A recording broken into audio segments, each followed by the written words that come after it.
ভগবত ভক্তজন, আমাদের আলোচ্য বিষয় অষ্টম অধ্যায় অক্ষর ব্রহ্মযোগ। 9 সংখ্যক শ্লোক এবং 10 সংখ্যক শ্লোক, এই দুটো শ্লোক নিয়ে আলোচনা চলছিল। 9 সংখ্যক মন্ত্রে সেই পরম পুরুষের স্বরূপটি বলা হয়েছে। কিভাবে বলা হয়েছে? বেং পুরাণ মনুষাসিতারাম অনরণীয়াং সমনুস্মরেদিয়া সর্বাস্য ধাতারমচিন্তরূপাম আদিত্যবর্ণাং তমসা পরস্তাৎ। তারপরে শ্লোকটি প্রয়াণ কালে মনসা চলেন ভক্ত্যা যুক্ত যোগ বলেন চৈব ভ্রুবোর্মধ্যে প্রাণমাবেশ্য সৌম্য সতাং পরাম পুরুষাম উপৈতি দিব্যা। তো গতকাল বলছিলাম প্রয়াণ কালে মনসা চলেন ভক্তিয়া যুক্ত যোগ বলেন চৈব। স আগে শেষের লাইনে আছে স, সতং পরম পুরুষম উপৈতি দিব্যম, এটা বলা হয়েছে। সুতরাং ওই স মানে মোক্ষকামী পুরুষ, যিনি মুক্তি লাভ করতে চান, যিনি সংসার সাগরের ঊর্ধ্বে উঠতে চান। কেননা আগেও বলা হয়েছিল অভ্যাস যোগ যুক্তেন চেতসা নান্যগামিনা পরমং পুরুষং দিব্যম ইয়াতি পার্থানু চিন্তয়। ওখানে ইয়াতি মানে প্রাপ্নতি।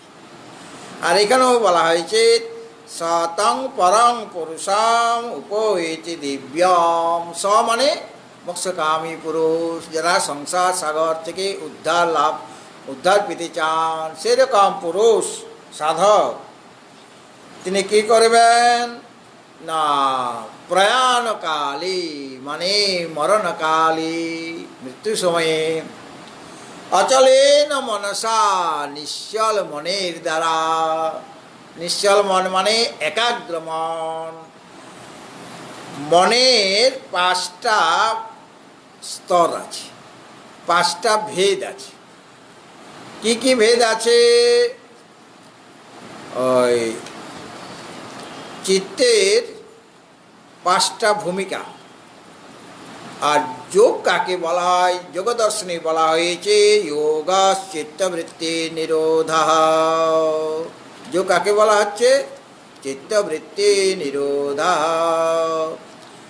আর তার 5টা অবস্থা কি কি না, ক্ষিপ্তং মূঢ়ং বিক্ষিপ্তং একাগ্রং নিরুদ্ধম ইতি। সেটা নিরুদ্ধ। চিত্তস্যৈ পঞ্চভূময়ো ভবন্তি। চিত্তের 5টি ভূমি মানে স্তর, একটার পর একটা। প্রথমে কি না ক্ষিপ্ত অবস্থা, দ্বিতীয় মূঢ় অবস্থা, তৃতীয় বিক্ষিপ্ত অবস্থা, তৃতীয় একাগ্র অবস্থা, আর পঞ্চম নিরুদ্ধ। না, চতুর্থ হয় না? ক্ষিপ্ত মূঢ় বিক্ষিপ্ত 3টা হয়ে গেল। চতুর্থ হলো একাগ্র, পঞ্চম হলো নিরুদ্ধ। এই 5টা অবস্থা। এর মধ্যে মূঢ় অবস্থাটা কি? মূঢ় অবস্থা হচ্ছে না, ক্ষিপ্ত অবস্থাটা কি? তত্র বিষয়াসক্তং চিত্তং ক্ষিপ্তম। যে চিত্তটি, যে মনটি বিষয়ে আসক্ত হয়ে আছে, তার মনের ভূমিটা কোথায় আছে? মূঢ় অবস্থায়। ওটা মূঢ়। মূঢ় মানে মোহগ্রস্ত, বিষয়ে আসক্ত হয়ে আছে। সেটা কি, সেই অবস্থাটার কি নাম হলো? যখন চিত্ত বিষয়ে আসক্ত হয়ে থাকবে, অন্য কিছু নাই, ঈশ্বরে আসক্ত নয়, বিষয়ে আসক্ত হলে মনটা যদি বিষয়ে আসক্ত থাকে, তখন সেই মনের অবস্থাটা কি, ভূমিটা কি, ভূমি বা ভূমিকা, সেটা হলো ক্ষিপ্ত অবস্থা মনের, ওইটা তার ভূমি, মানে ওই ভূমিটা সে ধরে রেখেছে। আর দ্বিতীয় হলো ক্ষিপ্ত অবস্থা, ওটা ওটা হলো ক্ষিপ্ত অবস্থা। যখন সে বিষয়ে আসক্ত চিত্ত তখন তাকে বলা হচ্ছে ক্ষিপ্ত অবস্থা। আর মূঢ় অবস্থা কোনটা? নিদ্রা তন্দ্রাদিগ্রস্তং মূঢ়ম। নিদ্রা, তন্দ্রা, আলস্য ইত্যাদির দ্বারা যখন মনটি গ্রস্ত হয়ে যাবে তখন চিত্তের যে ভূমি তার নাম মূঢ় ভূমি।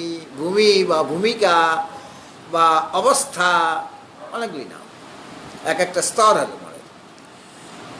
আর তৃতীয় স্তর হলো, তৃতীয় ভূমি হলো বিক্ষিপ্ত। বিক্ষিপ্তটা কীরকম? যে ক্ষিপ্ত অবস্থায় মনটা কেবল বিষয়ে আসক্ত হয়ে থাকে।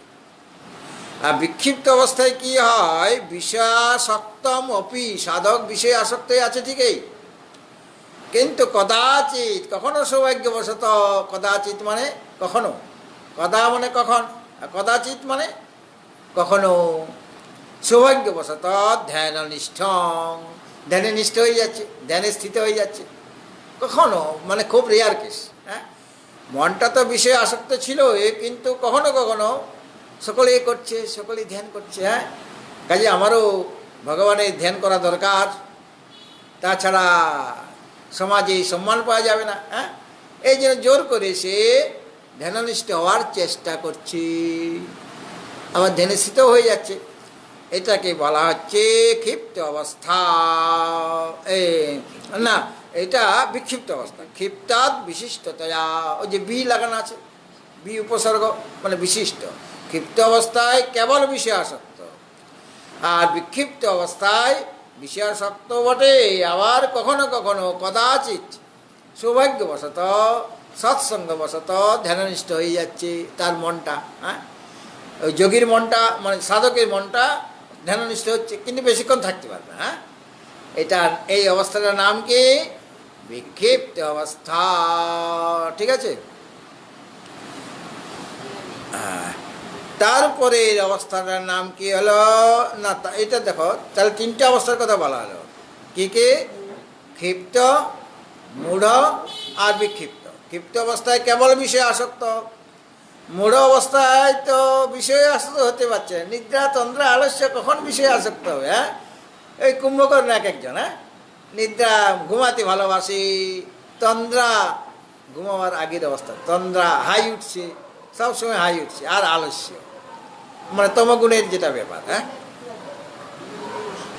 তো এই যে প্রথম তিনটে অবস্থা, তত্র ক্ষিপ্ত মূঢ়, ক্ষিপ্ত আর মূঢ়, এই যে দুটো অবস্থা, ক্ষিপ্ত অবস্থায় বিষয় আসক্ত, মূঢ় অবস্থায় নিদ্রা, তন্দ্রা, আলস্য, এই দুটো অবস্থাতে সমাধি সংকৈব নাস্তি, সমাধি হতেই পারে না। হ্যাঁ, ওই দুটো অবস্থায় সমাধি কখনো লাগবে, মানে ধ্যানানিষ্ঠ হতে পারবে। আর বিক্ষিপ্তে তু চেতসি, যখন মনের স্তরটা হবে বিক্ষিপ্ত স্তর, বিক্ষিপ্ত ভূমি, তখন কদাচিৎ ভবন্নপি, কখনো কখনো ধ্যাননিষ্ঠ হলো সমাধির বিক্ষেপ প্রাধান্যাৎ, ওখানে বিক্ষেপটা বেশি, মনটা বেশিক্ষণ থাকতে পারবে না। এই জন্য যেমনভাবে তীব্র একটা প্রদীপের শিখা জ্বলছে মনে করুন, হ্যাঁ, কিন্তু জোরে যদি বাতাস বয়ে তাহলে শিখাটা থাকবে, শিখাটা জ্বলতে থাকবে, নিভে যাবে। তীব্র পবন বিক্ষিপ্ত প্রদীপবৎ, তীব্র পবন অর্থাৎ জোরে হাওয়াটা বইছে যখন, তখন প্রদীপের যে অবস্থা হয়, প্রদীপের শিখা নিভে যাবে। সেই রকম মানে স্বয়মেব নশ্যতি, ওই প্রদীপের শিখা যেমন নিভে যায়, সেই রকমভাবে ওই যে ধ্যান হয়েছিল কিছুক্ষণের জন্য, ধ্যাননিষ্ঠ হয়েছিল, সেটা আর থাকবে না। কারণ প্রবল বাতাস বইছে, মানে বিষয়াসক্তির বাতাস বইছে। আর যোগীরা কী করেন? তাদের প্রবল বাতাসও ওই প্রদীপের শিখা নিববে না, তার কায়দা আছে, কৌশল আছে। কি? ওই যে আমাদের মন্দিরের ভিতরে আছে একটা চিমনি, হ্যাঁ, তার ভিতরে প্রদীপটা জ্বলছে, তার ভিতরে হাওয়া, তীব্র হাওয়া আসলেও সেটাকে, সেই তীব্র হাওয়াটাও তার গায়ে লাগবে না। হ্যাঁ, মানে তার আশেপাশ দিয়ে সরে যাবে। আর সামান্য বাতাস ঢোকার জন্য উপরের দিকে সামান্য খোলা আছে। হ্যাঁ, কাজে প্রদীপের শিখাটা নিববে না, কাব্যেও না, যতই ঝড় আসুক না কেন সে কাব্যেও না, শিখা জ্বলতেই থাকবে। সেটা হলো সাধকের যোগীর কৌশল। আর এরা তো সেই রকমভাবে নিজেকে সেফটি করে রাখেনি, হ্যাঁ, সেফটি করে রাখেনি। কাজেই তীব্র পবন মানে বিষয়াসক্তির প্রবণ যদি পবন মানে বাতাস যদি বইতে থাকে, বিষয়াসক্তি এসে গেল, তখন ধ্যান আর থাকবে, ধ্যাননিষ্ঠতা আর থাকবে না। সুতরাং প্রথম দুইটি অবস্থাতে সমাধি তো হতেই পারে না, ক্ষিপ্ত আর মূঢ় অবস্থা। আর তৃতীয় যে অবস্থা বিক্ষিপ্ত অবস্থা, সে যদিও তার মনটা বিষয়ে আসক্ত, বিষয়ে আসক্ত হলেও কখনো সৌভাগ্যবশত সে তার ধ্যাননিষ্ঠ মানে ধ্যানের স্থিতি হচ্ছে, কিন্তু বেশিক্ষণ টিকছে না। কেন? তীব্র পবন বইলে পরে ঝড় এসে গেল, সেই সময় প্রদীপের শিখাটা যেমন আপনা আপনি নিভে যায়, সেই রকম বিষয়াসক্তির ঝড় যখন এসে যায়, প্রবল বেগে এসে গেছে, হ্যাঁ, প্রবল বিষয়াসক্তি এসে গেছে, তখন আর ধ্যানে বসে থাকতেই পারছে না, ওটা ওটা ওটা, হ্যাঁ, তখন সঙ্গে নষ্ট মানে ধ্যান অবস্থাটা নষ্ট হয়ে যাচ্ছে, হ্যাঁ, এইটা হলো বিক্ষিপ্ত অবস্থা। আর একাগ্রটা কি না? একাগ্রং তো এক বিষয়ক ধারাবাহিক বৃত্তি সমর্থম, কোনো একটা বিষয়কে নিয়ে ধারাবাহিকভাবে তার যে বৃত্তিটা চলছে মনের, আমি বলেছিলাম আগে যে অন্তঃকরণের বৃত্তি হয়, ঘট দেখলে পরে ঘটাকার বৃত্তি হয়, পট দেখলে পটাকার বৃত্তি। সেই বৃত্তিটা কীরকম? যেমনভাবে সরোবর থেকে আমি জমিতে জল নিয়ে যাব,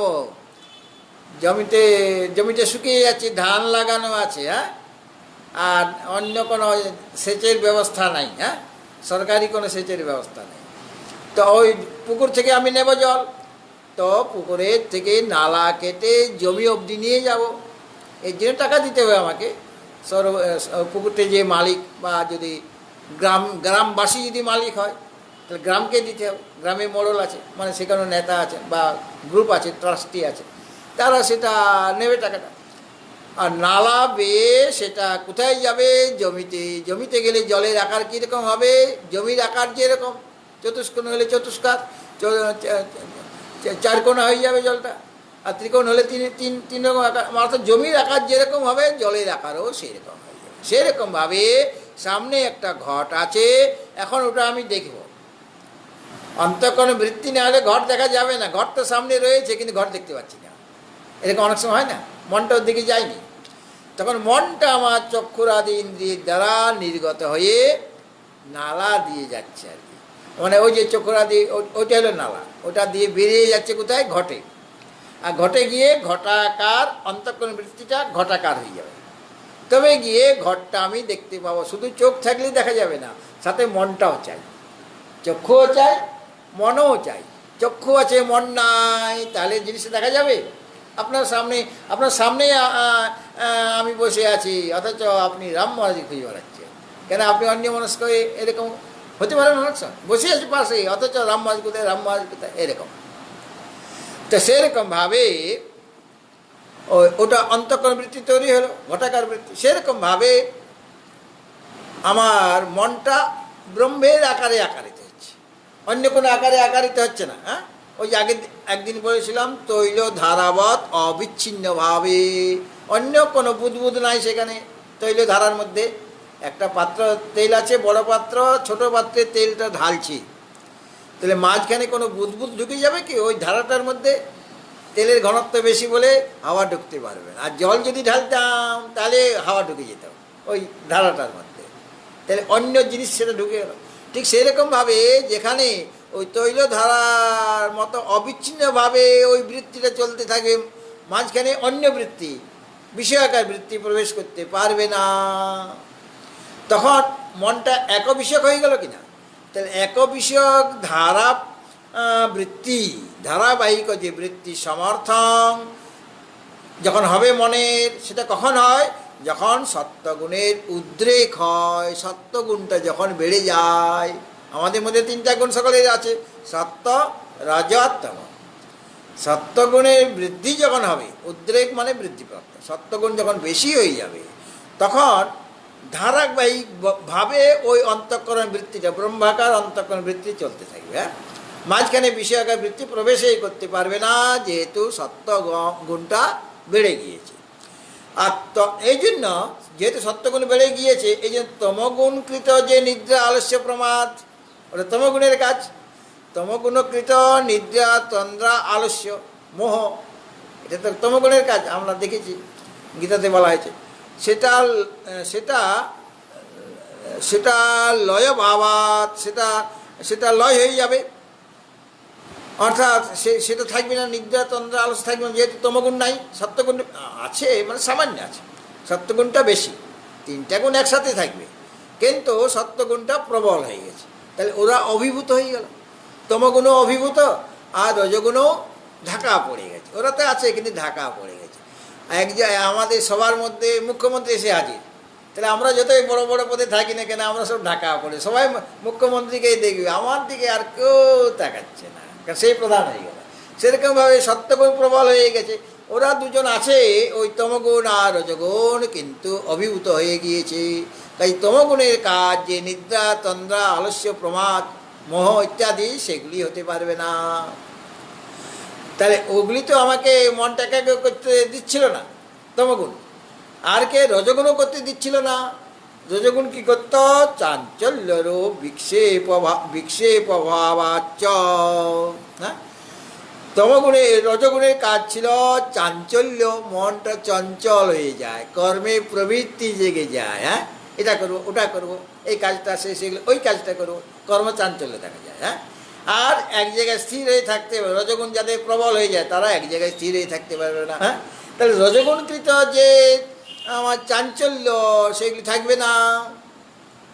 আর রজগুণে চাঞ্চল্য বসাতো, মনটা এদিক সেদিক যে চলে যেত বিষয়ের দিকে, সেটা যেতে পারছে না, তাহলে মনটা একাগ্র হবে কিনা? সত্যগুণটা প্রবল, কাজে সত্যগুণ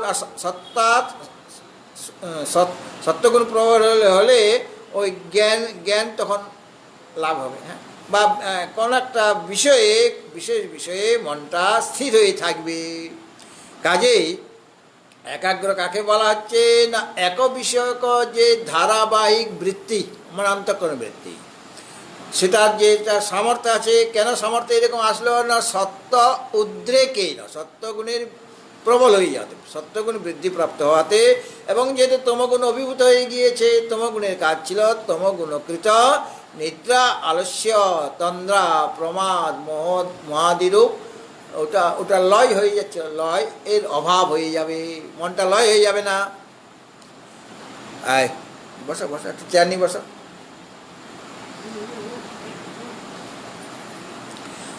আর রজগুণও নাই, রজগুণটা নাই মানে অভিভূত হয়ে আছে। তাই রজগুণের জন্য যে চাঞ্চল্য, বিষয়ের দিকে ছুটাছুটি করা, সেটাও মন করতে পারবে না। তাহলে ধারাবাহিক বৃত্তিটা চলবে কি না? ওই তাহলে ধারাবাহিক অবিচ্ছিন্নভাবে। সুতরাং এটা যে মনের অবস্থা, এর নাম কি হয়ে গেল? একাগ্র অবস্থা। এটা হলো চতুর্থ অবস্থা। হ্যাঁ, ঠিক আছে। এরপর এটা শুদ্ধে সত্যে ভবতি, সত্যগুণ, শুদ্ধ সত্যগুণ যখন আসবে, তখন এই মনটি একাগ্র হবে। তাহলে মনটাকে একাগ্র করার জন্য আমার মানে মনটাকে শান্ত, একটা জায়গায় স্থির হয়ে আছে, তাহলে মনকে শান্ত করার উপায় হচ্ছে তোমাকে মনটাকে একাগ্র করতে হবে, বিষয়ের দিকে যাওয়া যাবে না। মানে সত্যগুণ, শুদ্ধ সত্যগুণটা প্রবল হতে হবে। ঠিক আছে। আর তস্যাং ভূমৌ সম্প্রজ্ঞাত সমাধি, মন একাগ্র হয়ে গেলে সম্প্রজ্ঞাত সমাধি হয়। সমাধি দুই রকম, একটা সম্প্রজ্ঞাত সমাধি বা সবিকল্পক সমাধি, আরেকটা অসম্প্রজ্ঞাত সমাধি বা নির্বিকল্পক সমাধি। সম্প্রজ্ঞাত সমাধিতে ত্রিপুটি থেকে যায়, জ্ঞাতা, ধাতা, ধ্যান আর ধ্যেয়, তিনটারই বোধ থাকে। হ্যাঁ, আমি ধ্যান করছি, ধ্যাতা, আমি ধ্যাতা, ধয় জফল আকার, ধ্যাতা, আর ধ্যেয় বস্তু একটা আছে সামনে। আর ধ্যানের সাহায্যে, ধ্যানটা হলো করণ, মানে সাধন। ধ্যানের দ্বারা ধ্যেয় বস্তুকে আমি জানছি, তাহলে আমার ধ্যেয় বস্তুর জ্ঞান আছে। ধ্যান যে করছি সেটা আমার জানা আছে। আর আমি হচ্ছি ধ্যাতা, মানে ধ্যান কর্তা। এই ত্রিপুটি থেকে যাবে, জ্ঞাতা, জ্ঞান আর জ্ঞেয়, যেমন ধ্যাতা, ধ্যান আর ধ্যেয়। এটা হলো সম্প্রজ্ঞাত সমাধি বা সবিকল্পক সমাধি। এটা তখন তত্র ধ্যেয়াকারা বৃত্তিরপি ভাসতে, ওই ধ্যেয়াকার বৃত্তিটাও সেখানে সেখানে প্রকাশ পাবে, কিন্তু ওই ইয়েটা রয়েছে, মানে ধ্যাতা ধ্যান ধ্যা তিনটারই বোধ আছে। তস্যাপি নিরোধে, ওটাও যখন নিরোধ হয়ে যাবে, আমার তো তিনটা গুণ, সত্য রজ আর তম, হ্যাঁ, তাই সত্যগুণের প্রবল হওয়াতে আমার মনটা একাগ্র হলো, তাহলে সত্যগুণটা এখনো আছে, আমাকে গুণাতীত হতে হবে, কোনো গুণ নাই তার, কপালে আগুন হতে হবে। আজকে খাওয়ার সময় বলছিলাম যে অমুকে অনেক গুণ, অমুকে তমুক গুণ, অনেক ভালো রান্না টান্না করতে পারে, পাশে মহাদেব বসে, আমি বললাম ওনার কোনো গুণ নাই, উনি নির্গুণিয়া। বলে হ্যাঁ, আমার কপালে আগুন তো এই জন্য নির্গুণিয়া। তো আমাদের আসলে গুণাতীত হতে হবে। তত্রাপি নিরোধে, ওই যে সত্যগুণ, তারও যদি নিরোধ হয়ে যায়, সত্যগুণ তখন আছে, সত্যগুণ বেশি হওয়াতে মনটা একাগ্র হয়েছে, সম্প্রজ্ঞাত সমাধি তোমার হলো, কিন্তু অসম্প্রজ্ঞাত সমাধি তোমার হয়নি এখনো, ত্রিপুটি রয়ে গেছে। ত্রিপুটে কেন রয়েছে? যেহেতু সত্যগুণটা এখনো আছে। এই সত্যগুণেরও নিরোধ চাই, সত্যগুণও থাকবে না, মানে গুণাতীত অবস্থা যেতে হবে। মানে যারা শীতপ্রজ্ঞ পুরুষ তাদের কি, তারা গুণাতীত হয়ে যায় কিনা? গুণাতীতের যে লক্ষণ আর শীতপ্রজ্ঞের লক্ষণ দ্বিতীয় অধ্যায়ে বলা হয়েছে, আর গুণাতীতের লক্ষণ চতুর্দশ অধ্যায়ে বলা হয়েছে, আবার ভক্তের লক্ষণ দ্বাদশ অধ্যায়ে বলা হয়েছে। সব লক্ষণ একই রকম, শীতপ্রজ্ঞের লক্ষণ, সব শীতপ্রজ্ঞ হয়ে যায়। হ্যাঁ, সুতরাং তস্যাপি নিরোধে, সত্যগুণেরও যখন নিরোধ হয়ে যাবে, সত্যগুণের যে বৃত্তি, হ্যাঁ, সেটা যখন নিরোধ হয়ে যাবে, তখন চিত্ত সম্প্রজ্ঞাত সমাধিভূমি, চিত্তের তখন অসম্প্রজ্ঞাত সমাধিভূমি হবে, সত্যগুণটাও যখন নিরোধ হয়ে যাবে। কেননা যোগ চিত্তবৃত্তি নিরোধ, চিত্তবৃত্তি নিরোধ হলে তবে গিয়ে যোগ হবে। তো চিত্তে তিন রকমের বৃত্তি আছে, সাত্ত্বিক বৃত্তি, রাজসিক বৃত্তি আর তামসিক বৃত্তি। একটুখানি যদি বৃত্তির নিরোধ হয় তাহলে তো সেটা যোগ হয়ে গেল। তামসিক বৃত্তি নিরোধ হয়েছে, এখনও রাজসিক সাত্ত্বিক আছে, তামসিক বৃত্তি নিরোধ হয়েছে, তাই যোগ হয়ে গেল তার, কিন্তু হ্যাঁ সামান্য একটু যোগ হলো তো। তারপরে রাজসিক বৃত্তিও নিরোধ হয়ে গেল, তখন যোগের অবস্থাটা, ভূমিকাটা একটু আরও বেড়ে গেল, সত্যগুণ বেশি আছে এখন, তখন একাগ্র অবস্থায় যাবে। আর সত্যগুণ সাত্ত্বিক বৃত্তিটাও নিরোধ হয়ে গেল, এখন অসম্প্রজ্ঞাত সমাধি হয়ে যাবে। হ্যাঁ, আর তার নির্বিকল্পক সমাধি হয়ে যাবে। এটাই হলো চিত্তের নিরুদ্ধ অবস্থা।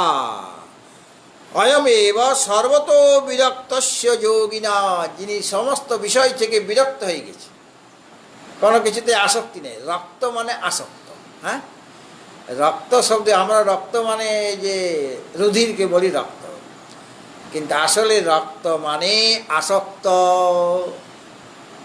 আপনারা সাধু সমাজে দেখবেন একটা সম্প্রদায় আছে বিরক্ত সম্প্রদায়, অর্থাৎ তাদের কেবলমাত্র একটা কোনোরকমভাবে হাঁটু অবধি কাপড় আছে, আর উপরে চাদর দিল কি না দিল, শীতকাল হলে একটা চাদর দিবে, সোয়েটার ফোয়েটার জামা টামা কিছুই নেই, সেলাই করা জিনিসও পরবে না, হাতে একটা কমণ্ডলও আছে, হ্যাঁ, আর কিছুই নাই তার। টাকা আপনি দিচ্ছেন, বলে মহারাজ প্রণামী দেবো, প্রণাম করো, বলে ছুবে না পা, বলে প্রণামী দেবো, টাকা দেবো, বলে তোমার কাছে রাখো, আমার টাকাটা না তোমার কাছেই রাখো, এখন আমার দরকার নেই। হ্যাঁ, তার খুব বিরক্ত, টাকাও ছুবে না। বলে কীভাবে চলে তাদের? চলছে, টাকা না ছুঁয়েও তাদের চলছে, তাদের খাওয়া দাওয়ার কোনো অসুবিধা হচ্ছে না। জানে সবাই এরা বিরক্ত, টাকা তো ছুঁয়ে না, কাজে খাবারের ব্যবস্থা করতে হবে। হ্যাঁ, ভক্তরা জানে যে তার খাবার, তার শীতকালে কম্বল টম্বল আছে কি না সেটা দেখবে। হ্যাঁ, সেটা অত্যন্ত সর্বত বিরক্ত সে যোগিনা সমাধি ফলম অপি সুখম অনপেক্ষমান। সমাধির যে ফল যে সুখ, সে সুখটাও তারা অপেক্ষা করে না। তাদের মনের যে অবস্থা বা ভূমি, সেটার নাম হলো নিরুদ্ধ অবস্থা। ওই অবস্থাতে কি হবে? নির্বিকল্পক সমাধি হবে। সুতরাং এখানে যে বলা হলো অচলেন মনসা, এখানে একাগ্র মন, মনটা একাগ্র, মানে শুদ্ধ হয়েছে, মনটা একাগ্র হয়েছে, এখন নিরুদ্ধ হয়ে যায়নি। হ্যাঁ, নিরুদ্ধ হয়ে গেলে তো আর কিছু করার নেই। এটা হলো একাগ্র মনের দ্বারা। অচলেন মনসা মানে একাগ্র মনের দ্বারা, যে মনটা স্থির হয়ে গেছে, ওই যে এক জায়গায় স্থির, এক বিষয়ক ধারাবাহিক অন্তঃকরণ বৃত্তি বলা হয়েছে। সুতরাং এখানে যেটা বলা হলো সেটা কি, অচলেন মনসা মানে মনের যে চতুর্থ অবস্থা, একাগ্র অবস্থা, অর্থাৎ যেখানে সত্য গুণটা প্রবল হয়েছে, তমগুণ রজগুণ অভিভূত হয়ে আছে, আর কেবল একটা বিষয় নিয়ে সে লগ্ন হয়ে আছে, সেই অন্তঃকরণ একটা অন্তঃকরণ বৃত্তি চলছে, ধ্যাকার বৃত্তি চলছে তার। কিন্তু ধাতা ধ্যান ধ্যেয় এই তিনটার বোধ তার আছে, মানে ত্রিপুটি আছে। তাহলে অচলেন মনসা মানে স্থিরীকৃত মনের দ্বারা বা একাগ্র মনের দ্বারা, তার মনটা এক জায়গায় স্থির হয়ে গেছে, বা অন্যদিকে যাবে না, এক জায়গাতে স্থির হয়ে, কোথায় স্থির হয়েছে? ব্রহ্মে বা আত্মাতে। এবং কি ভক্তিয়াযুক্ত, ভক্তির দ্বারা যুক্ত হয়ে, হ্যাঁ, ভক্তি মানে ভজনং ভক্তি, ভক্তি সগুণ ভক্তিও হয় আবার নির্গুণ ভক্তিও হয়, তাকে লাভ করা, তার সেবা করা। নির্গুণ ভক্তি কীরকম? পরমাত্মা যিনি নির্গুণ নিরাকার, তার সেবা করা মানে তার জন্য শ্রবণ মনন করা, নিধিধ্যাসন করা, ওটা তো ভক্তি হয়ে গেল না? হ্যাঁ, তাকে পাওয়ার জন্য আমি কী করছি? সগুণ ভক্তিতে কী হয়? সগুণ ঈশ্বরকে পাওয়ার জন্য যে সেবা, ওই যে শ্রবণং কীর্তনং বিষ্ণু, এগুলো হয়ে গেল না? ওটা ভক্তি, নবদা ভক্তি। আর নির্গুণ নিরাকারকে পাওয়ার জন্য যে কাজটা আমি করছি সেটা নির্গুণ ভক্তি, মানে আত্মা বা অরে দ্রষ্টব্য, শ্রোতব্য, মন্তব্য, নিদিধ্যাসিতব্য, তাহলে শ্রবণ মন নির্দেশন করাটা ভক্তি হয়ে গেল কিনা? আর বিবেক চূড়ামণিতে আচার্য শঙ্কর বলেছেন যে মোক্ষ কারণ সামগ্র্যাং, মুক্তির যত কারণ আছে মানে সাধন আছে, সাধন সমূহ আছে, তার মধ্যে ভক্তির এব গরীয়সী, ভক্তি হলো শ্রেষ্ঠ। বলে ভক্তি কাকে বলে? যে স্বস্বরূপ অনুসন্ধান ভক্তি রীতি অভিধীয়তি, নিজের স্বরূপের যে অনুসন্ধান করা, নিজের স্বরূপটাকে জানার জন্য যে চেষ্টা করা, অনুসন্ধান, জেনে নিয়ে তার কোথায় থাকে সেটা জেনে নিয়ে যে সন্ধান করা, সন্ধান মানে খোঁজ করা। আর যেখানে সেখানে খোঁজ করলে তো হবে না, হৃদয় গুহাতে প্রবেশ করবে, কারণ সেখানে সে বসে আছে, হৃদয় গুহার মধ্যে রয়েছেন বা হৃদয় পদ্মে রয়েছেন, এই জন্য জায়গা মতো সন্ধান করা, অনুসন্ধান করা, এই যে নিজের স্বরূপের যে অনুসন্ধান করা, তার নাম ভক্তি, এটা নির্গুণ ভক্তি। আর সগুণ সাগরকে লাভ করার জন্য যে ভক্তি, ওই শ্রবণম কীর্তনং বিষ্ণু স্মরণং পাদ সেবনম অর্চনং বন্দনং দাস্যং সখ্যম আত্ম। আবার রামায়ণে সবরীর যে ভক্তি, এখনো নবদা ভক্তি, ওটা অন্যরকমভাবে বলা হয়েছে। এই ভাগবতে নবদা ভক্তির সাথে ওই ভক্তিতে মিলছে না। সবরীর ভক্তি তারও নবদা ভক্তি, হ্যাঁ, তার একটু ক্রমটা একটু অন্যরকমভাবে আছে, ওটা রামায়ণের মধ্যে আছে। সুতরাং ভক্তিয়া যুক্ত, ভক্তির দ্বারা যুক্ত তিনি হবেন। আর কি? যোগ বলেন চ এব, যোগ বল চাই। যোগ বলটা কীরকম? যোগের অর্থ হল সমাধি, হ্যাঁ, যোগ মানে কি? সমাধি মানে পরমাত্মা থেকে ভিন্ন অন্য যত বিষয় রয়েছে, না, পরমাত্মা থেকে ভিন্ন কি? পরমাত্মা হলেন আত্মা, আর তার থেকে ভিন্ন হলো অনাত্মা। তার থেকে ভিন্ন কি? আত্মা থেকে ভিন্ন অনাত্মা মানে বিষয়। অর্থাৎ এই শরীর যা কিছু জড় পদার্থ, অনিত্য পদার্থ, অনাত্মা পদার্থ, সেইগুলি হলো পরমাত্মা থেকে ভিন্ন বিষয়। হ্যাঁ, অর্থাৎ ওই অনাত্মা যে বৃত্তি, তদ্বিষয়ক যে বৃত্তি, বিষয়াকার যে বৃত্তি, সেটা যখন নিরোধ হয়ে যাবে, নিরোধ করে পরমাত্মাতে চিত্তের যে স্থিতি হয়, বিশেষ স্থিতি হচ্ছে না, যোগের বিশেষ স্থিতি হচ্ছে, তার চিত্তটা বিশেষ স্থিতি হচ্ছে। কোথায় হচ্ছে? পরমাত্মাতে স্থিতি হচ্ছে। আর পরমাত্মা থেকে ভিন্ন অন্য বিষয়ে বৃত্তি নিরোধ করেছে, সে নিরোধ করে তার বৃত্তিটা কোথায় হচ্ছে?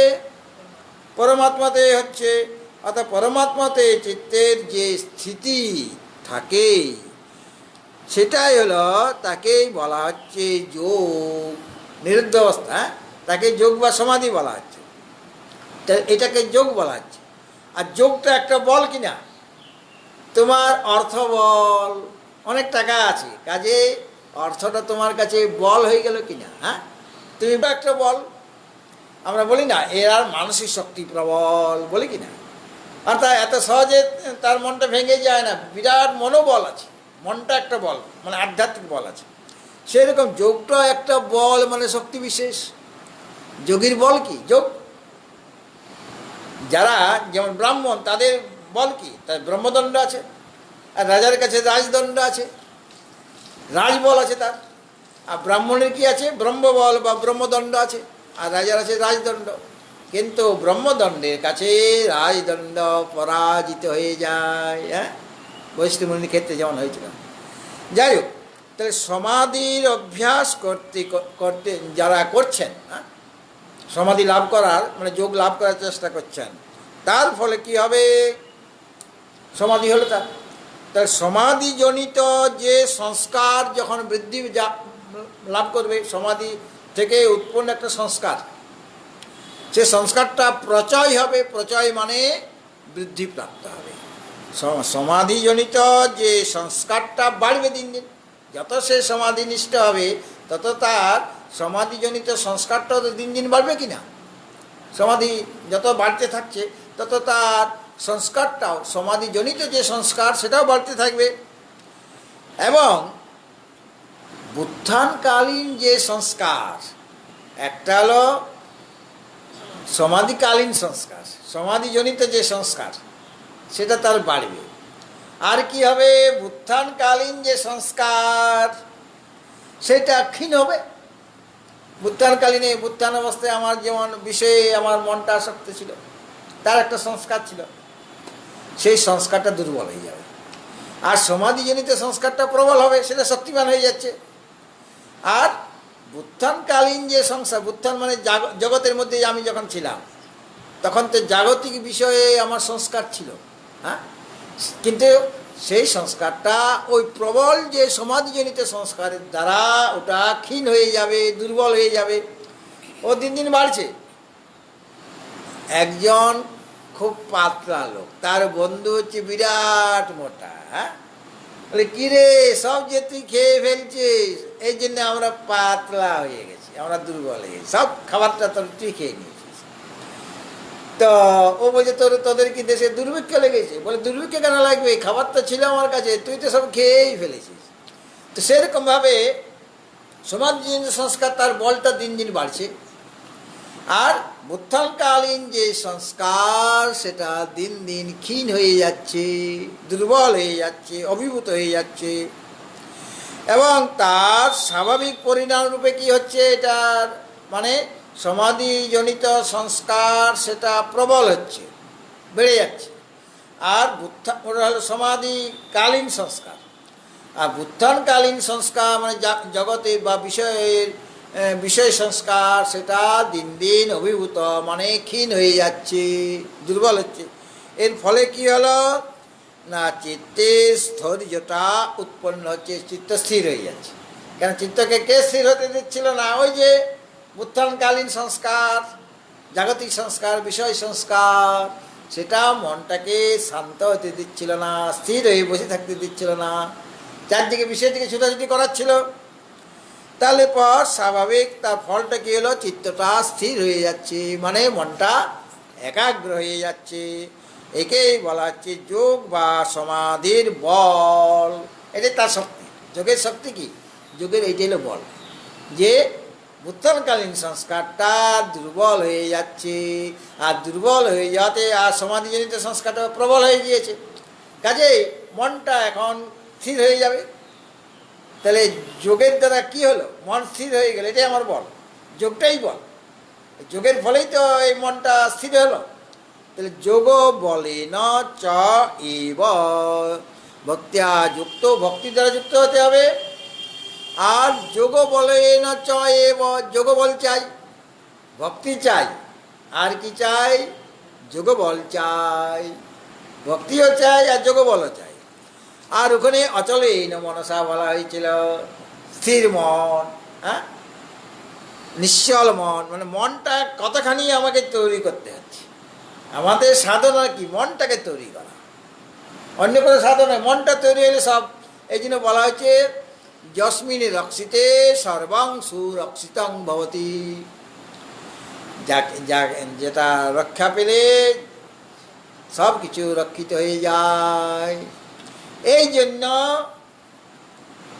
আমি তো নিজে এটা করতে পারছি না, কাজে আমার কিছু দায় দায়িত্ব গুরুদেবের চরণে অর্পণ করতে হবে এবং তাকে বলতে হবে, আমি তোমার শরণাগত হলাম, তুমি আমাকে, আমার মনটা যাতে স্থির হয় তার ব্যবস্থা করো, যাতে আমার মনে ভক্তিভাব আসে, যাতে আমার মনটা অচল নিশ্চল হয়ে যায়, যাতে আমি যোগবল লাভ করতে পারি, তার জন্য গুরুর কাছে প্রার্থনা।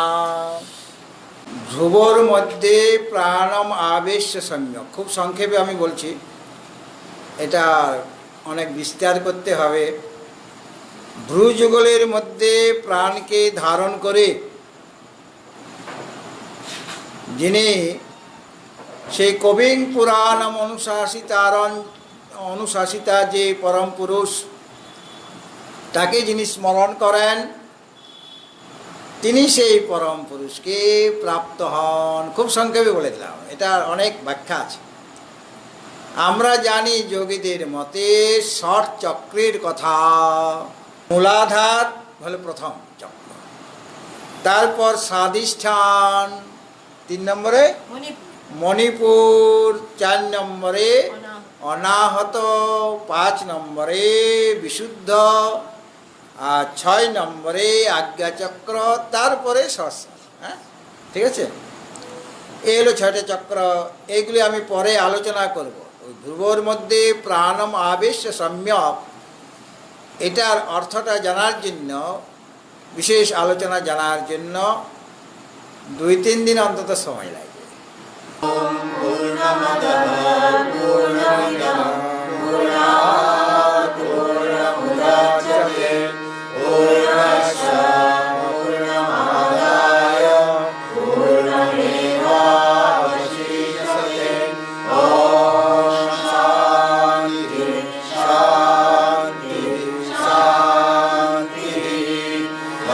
Hare